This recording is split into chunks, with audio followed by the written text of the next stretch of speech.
Hi everyone, welcome back to my channel. I'm Heather and today we're going to be reading some books from the Goodreads Choice Awards that weren't in the thriller category, because there were a few that I have on my bookshelf or that were on my TBR that were in the category itself, or different categories. So I picked 4 books from 4 different categories that we're going to read. They are behind me. Oops. Sorry, I keep hitting the stand. But the first one is Watermoon. I've had this on my TBR since the very beginning of the year. I was going to do a magical realism reading vlog, but it just didn't work out. So I'm excited to get into this, and I believe that this was in the fantasy category. Yes, fantasy. Then I have Scythe and Sparrow, yes, by Bryn Weaver. This is the 3rd book in the, I don't remember what series this is, and I can't see it because, is it the Villainous Love? I think it's that, but this is the 3rd book in that series. I have the audiobooks for all of these, so I don't even need to say that, but this is about the last brother, Fionn, I can't remember how to say his name, and Rose. Heard so things about it. Then I have Enchantra. This is the 2nd book in this series. Again, I don't remember what this is called, or like what the series is called itself, but I read Phantasma and I really liked it. I ended up giving it 4.5, and I was excited to see this in the Romantasy category. This was in the romance, by the way, and I'm excited to get into this. I love the cover. I think the cover is so pretty. I love all the purple. And then the last one was in the debut, and I believe that it was also in the audiobook, but it's Junie, and this is a historical literary tale. I think it has some paranormal aspects to it as well. Not quite sure, but I've heard really good things about it, and some people from my Instagram have raved about this book, so I put it on my TBR just because I've heard such great things about it.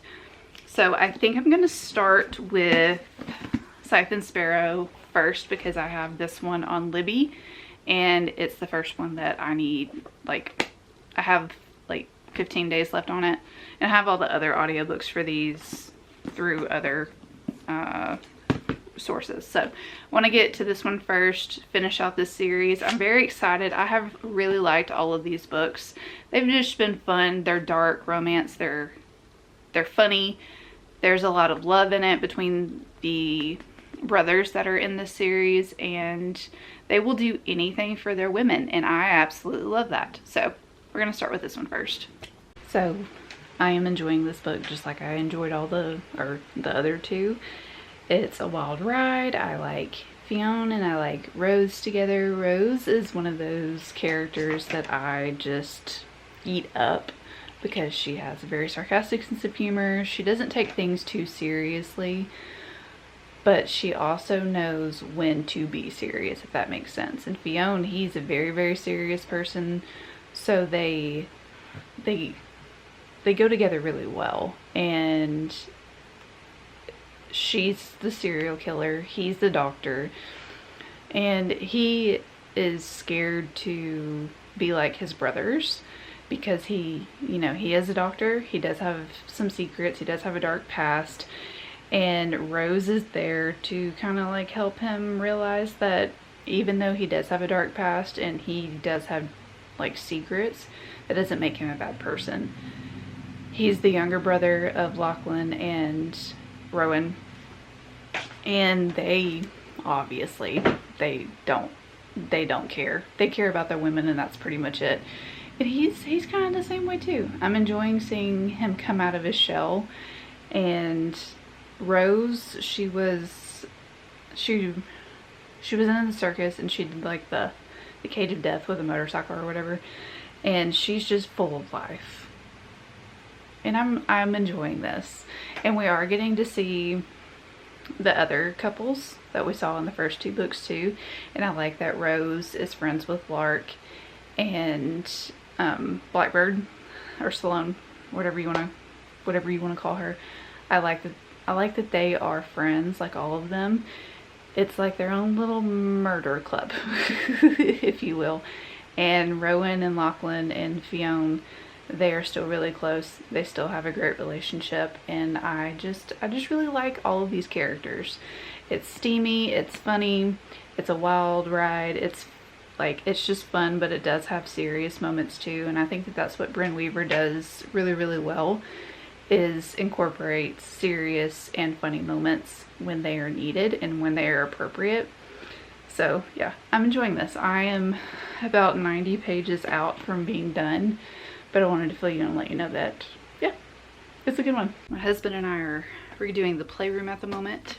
We got rid of a really big shelf and bought like new organizers and everything because it was just out of control.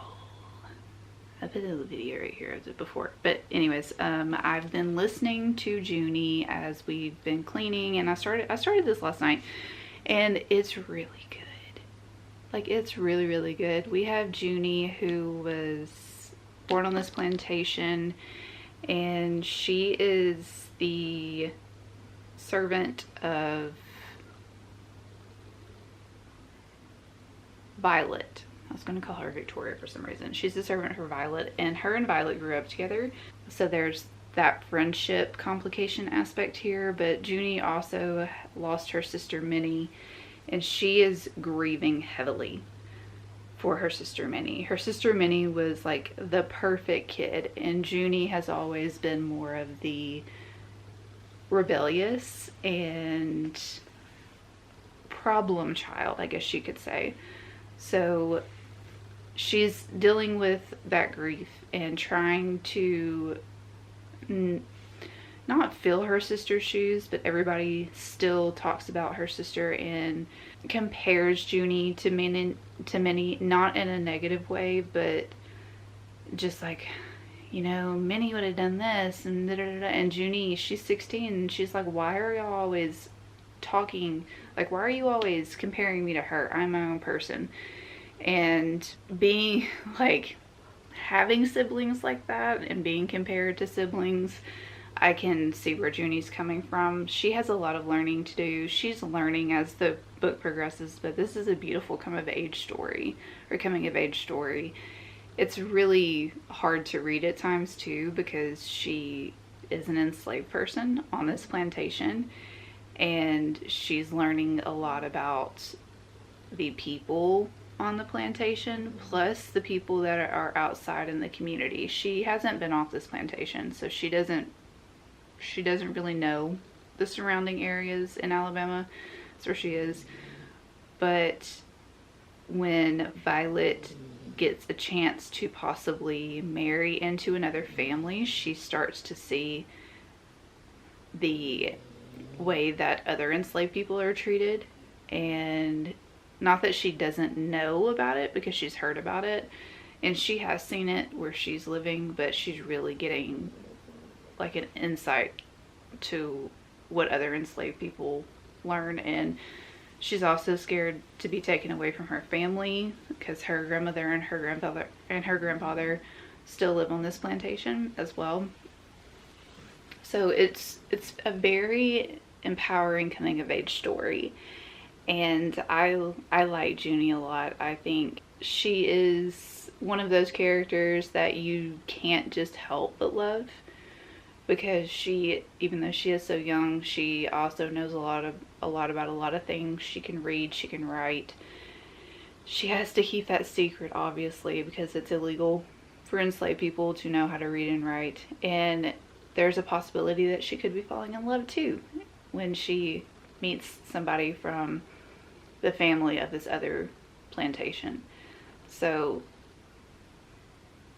there's a little paranormally twist to this as well, which I like a lot. And it's just one of those hard-hitting stories, and I'm enjoying it. I'm enjoying it a lot. I'm enjoying getting to see Junie come into herself and grow up a little bit in this story, and hopefully be able to find herself free. I don't know if it's going to be figuratively or if it's going to be literal when she finds herself free, but I hope that she is able to free herself a lot of freed herself of a lot of her demons and of a lot of things that she still blames herself for. So it's very nice. I like it, and I can see why this has been picked for the Goodreads Choice Awards. This cover is absolutely freaking gorgeous. I'm loving it. I love all the colors. I didn't update you and let you know that I finished this. I started talking about Junie, but I did finish this. What did I rate this? I don't remember what I rated it. Let me look real quick. I rated this a 4. I really like Fionn and I really like Rose. I like their couple, like their couple, you know. I like them as a couple. I thought that they balanced each other really well. Fionn is a very serious character where Rose is not at all. She's not. So they balance each other very well, and she's Mrs. Murder McGee over here, and Fiona's like, I have to clean up for my brothers and now I have to clean up for you, like seriously. But there's just something about Rose that he loves, okay? Something about her that he loves. I liked their meet cute. I liked the aspect of him being a doctor because I love the nursing back to health trope, and this was in here and that was in here too. And I loved getting to see his brothers. I loved getting to see Sloane and Lark. I liked Rose's friendship with them too, and it's just like murder trio, you know, murder trio. We also got glimpses of the other 2 books in this one too. So in my personal opinion, I think you need to read them in order because it does kind of spoil what happens in the books. I've heard that you can read these as standalones, but I personally would recommend reading them in order because some scenes do get spoiled, especially in this book. But yeah, I think that this was an excellent 3rd installment. I absolutely love the series. I'm excited to see more of what Bryn Weaver writes. I do have the tourist, I think it's the tourist experiment attraction or something like that. I don't remember what it's called, but it's over there, and I do have that. And I know that that was another pick in the romance category. You know how I feel about double picks. I don't like them, but I do think that this was really fun. The audiobook's really good too, and it had enough steam in it, it had enough adventure in it, it had humor, there was heartwarming moments, and yeah, it was good. I did end up finishing Junie and I'm giving it a 4.5. I really liked this coming of age story. I liked how Junie, even though she is in a very scary situation, she's not scared to take chances, and she wants her family to be free, she wants herself to be free, she wants love, she just wants better for her and her family. And having to see what her and her family go through was atrocious. It was very, very sad, and it was a hard read at times. But Junie being so brave at such a young age was inspiring. It really was, and I really liked her story. I think a lot of people will really like this. That's why it's in the Goodreads Choice Awards. I did go ahead and give this my vote for the debut and historical books because I'm not going to read any of the other ones. So Junie got my vote. Deserves it. I'm excited to read more from this author too. I do think, yeah, she's author like speculative historical fiction, personal essays, and everything she's in, and anything else she's in before. Okay, cool. So I will check out her backlist to see if I want to read anything else. I did like the paranormal aspect in this book too.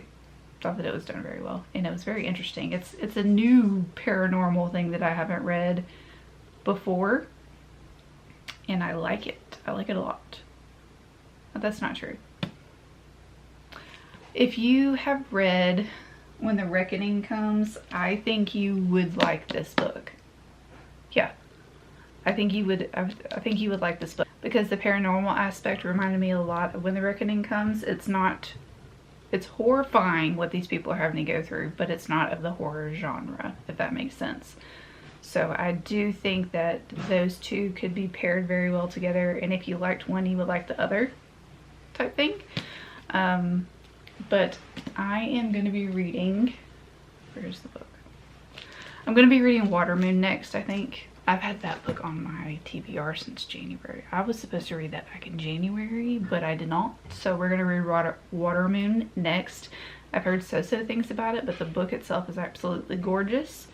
So I will fill you in and let you know my thoughts on that book. I ended up finishing Watermoon just like 2 seconds ago, but I'm going to give this book 3 stars. I don't think it's the book's fault by any means. I think it's more of me not really able to visualize a lot of the places that Hana and Kay went in this story, because it's a big adventure. She's trying to find her dad. He is willing to help her do that. He's also a very lost person, and he's trying to figure out why he was able to go into this pawn shop, because only people who have to figure out something are able to go in this pawn shop and actually see this pawn shop. Hana and her dad, for this pawn shop, they take people's secrets and in exchange for other things. It's very magical. They're not from the world that Kay is from, and it's kind of like a portal into another world. And then when Hana's dad ends up missing, he's, like I said, he's wanting to help her try to find him. He's wanting to hopefully find answers about his own life and about his questions that he's had ever since he was a little boy. And along the way, they just go through a lot of different, I'm guessing, worlds or like dimensions. They meet a lot of people. There's some really dark moments in here too that I wasn't expecting. And some parts of it, like their romance, I don't think really worked in this book all that much, in my opinion. I didn't really ship them together. I thought that the romance took away from the overall story of them just trying to figure out. If the romance wasn't in here, I don't think the story would be any different, if that makes sense. So yeah, it is all right. Wasn't my absolute favorite. Sorry if you can hear my washing machine, it's very loud. But it wasn't my absolute favorite, but it's a decent book. It had some pretty, like I said, dark scenes in it, and I think that those are the ones that I liked the most, because those had like the most substance to me. A lot of this book was just kind of me. I was along for the ride, and that's pretty much it. I didn't really have a great connection with these characters. I didn't really, you know, I didn't understand a lot in this book, because you gotta use your imagination, and sometimes it's very hard for me to do that. So again, I don't think it was the author's fault by any means. I thought the author wrote the descriptions of the places very well, but it was just very hard to visualize for me, per se. So now I'm moving on to Enchantra. I gave Phantasma 5 stars, 4.5 or 5 stars at the beginning of the year. Really enjoyed that book. Hopefully I'll enjoy this just as much. This is about Genevieve, who is what's her sister's name? I don't remember her sister's name at the moment, but Genevieve is the sister to the main character in the first book. So evidently she's gonna be kind of thrown into not trials, but a deadly game, and she's not supposed to be at the place that she's at. Imagine that. So yep, that's what we're gonna be reading next. I am about 70 pages from being done with Enchantra, and I am liking it a lot. The way that this author writes characters, and just the banter and the angst, and the way that the characters get to know one another and form a relationship is just like, it's just like top tier. This author knows how to write angst, and I am loving it. I don't know if I'm liking it as much as Phantasma, but I do really like Genevieve and Rowan together. I think that they are a really good pairing, and where Genevieve is a rule breaker and she's gonna do what she wants to do. Rowan is not that he is like not that he like toes the line, but he is not expecting Genevieve to be who she is and how she acts. And I think he just really, really likes that about her, because he is very serious and she brings a light to his life. And I am really liking all of his siblings as well. I think Seven and Ellen are my favorite.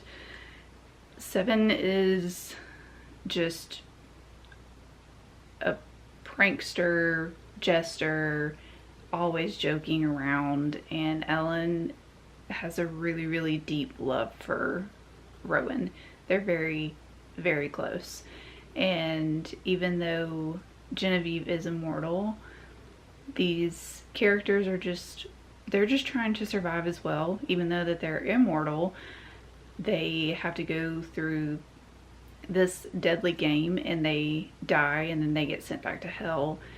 And one person can be the winner, so everybody else, until the games are over, they have to stay in hell. And if they do win, they are set free from the games. They've been doing this for forever, and they're just ready to be done with it. Honestly, ready to be done with it.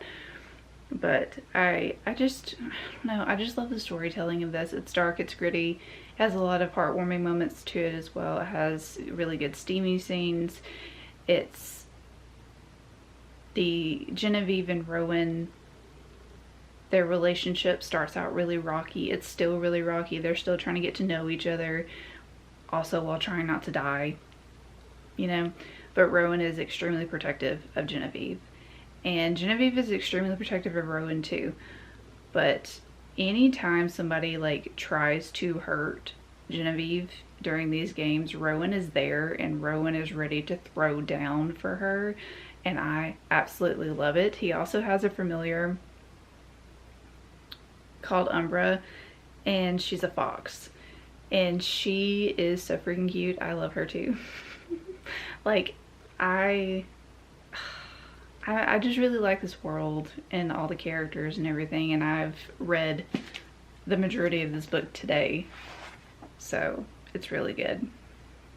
It's good, good, good. And I can see why this is on the list for Goodreads, because it is very good. And even if I don't give it 5 stars, I'll probably vote for it because I like it a lot. So yeah, it's good.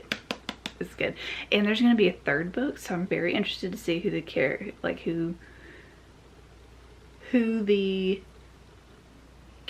love interest for this is going to be from the characters that we're meeting. There's 6 of them. If she writes, oh my god, is she going to write 6 books? Like 6 more books? Well, technically 5, because yeah, anyways, no, there's 7 siblings, so 6. Is she gonna write 6 more books? That's a lot. Oh my god. Oh yes, I just realized that. It just popped in my brain. That's a, yeah, that makes me very excited. But the 3rd book comes out April 2026. Maybe it's August. It was an A. It was an A. I'm tired. I've let you down in this video multiple times and you don't even know it, but I'm telling you anyways, because accountability. But I finished Enchantra and I'm giving it a 4.25. I already voted for this because I don't feel like reading the other books in the Goodreads Choice Awards categories. And as I said previously, I loved Rowan and I loved Genevieve together. I thought that they were very good. We got to see Ophelia, that's her sister's name, and Salem again, and I love this world. This world is done so well, and it's just, there's so much love in here, even though the siblings in this story literally are killing each other.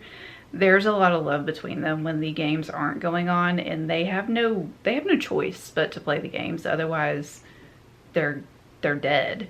So the winner of these games is set free, supposedly, but I don't think that they would have been set free even, like, I don't know. I did like the twist at the end, though. The twist at the end was really good. And as I said previously, there's supposed to be a third book. And I already know who the character for the third book is going to be. And I'm so excited. So excited. I am excited to see how much more this world is going to expand and how big it's going to get, because this world is so rich, full of characters that I absolutely love. And yeah, 4.25 stars. And darn Skippy, I voted for it. But I thought that these books that I read in this video were actually very good. Very, very good. The only one that I didn't really jive with too much was Watermoon, but I didn't think that I was gonna love that book, but I wanted to try it out anyways just because it's out of my comfort zone. But the books that I did read, obviously Enchantra, Junie I thought was fabulous, and Scythe and Sparrow, I thought that they were really good, and I can see why people voted for them. I still want a lot more indie authors and a lot more diversity on these lists. I think that there were a lot more books out there that could have been on this list rather than the same people over and over again, obviously. But there is always room for improvement, but no doubt these books are some of the better ones that are on this list, are on the list, you know.